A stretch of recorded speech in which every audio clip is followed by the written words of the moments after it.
حضرت شیث علیہ السلام کس نبی کے بیٹے تھے؟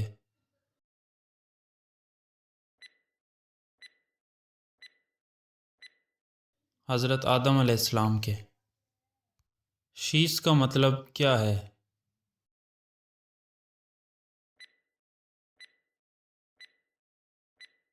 اللہ کا دیا ہوا تحفہ۔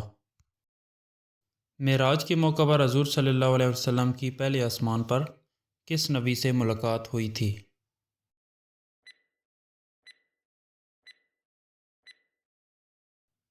حضرت آدم علیہ السلام سے۔ معراج کے موقع پر حضور صلی اللہ علیہ وسلم پہلے آسمان پر حضرت آدم علیہ السلام سے ملے تو انہوں نے کہا، نیک نبی اور نیک بیٹے کو خوش آمدید۔ آدم علیہ السلام کے دائیں اور بائیں طرف بہت سے لوگ تھے۔ آپ دائیں طرف دیکھ کر خوش ہوئے اور بائیں طرف دیکھ کر رو پڑے۔ آپ صلی اللہ علیہ وسلم نے جبرائیل سے پوچھا، یہ کیا معاملہ ہے؟ انہوں نے جواب دیا، یہ آدم علیہ السلام ہیں اور یہ ان کی اولاد کی روحیں ہیں۔ جب وہ دائیں طرف جنتی روحیں دیکھتے ہیں تو مسکرا دیتے ہیں، اور جب بائیں طرف جہنمی روحوں کو دیکھتے ہیں تو رو پڑتے ہیں۔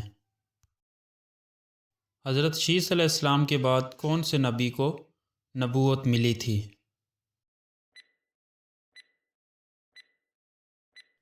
حضرت ادریس علیہ السلام کو۔ کس نبی کی فرشتے سے دوستی تھی؟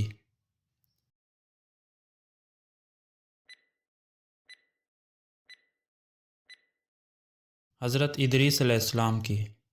حضرت آدم علیہ السلام کی وفات کے وقت حضرت ادریس علیہ السلام کی عمر کتنے سال تھی؟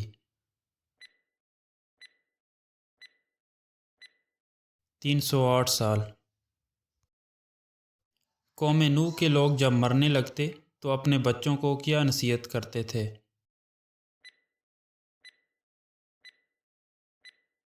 حضرت نوح علیہ السلام کی نافرمانی کی۔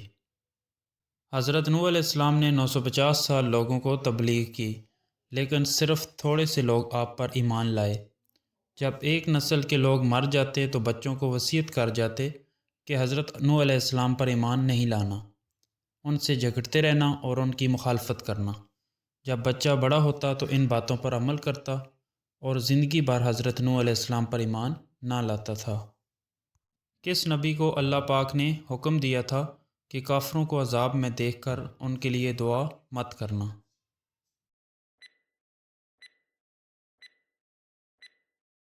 حضرت نوح علیہ السلام۔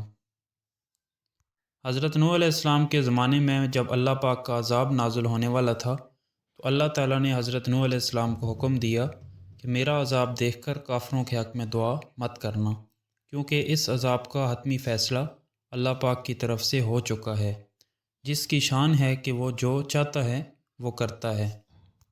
کس نبی کی روح چوتھے آسمان پر قبض کی گئی؟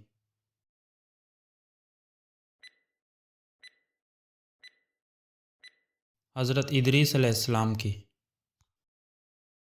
حضرت ادریس علیہ السلام کے پاس ایک دوست فرشتہ آیا تو آپ نے اس سے کہا، میرے لیے موت کے فرشتے سے بات کریں کہ مجھے زیادہ مہلت مل جائے اور میں زیادہ نیکیاں کر سکوں۔ فرشتے نے انہیں اپنے پروں میں چھپا لیا اور انہیں آسمان پر لے گیا۔ چوتھے آسمان پر ملک الموت سے اس معاملے میں بات کی جو ادریس علیہ السلام نے کہی تھی۔ ملک الموت نے تعجب کا اظہار کیا کہ مجھے ابھی ان کی روح چوتھے آسمان پر قبض کرنے کا حکم ملا ہے۔ انہوں نے وہاں ہی حضرت ادریس علیہ السلام کی روح قبض کر لی تھی۔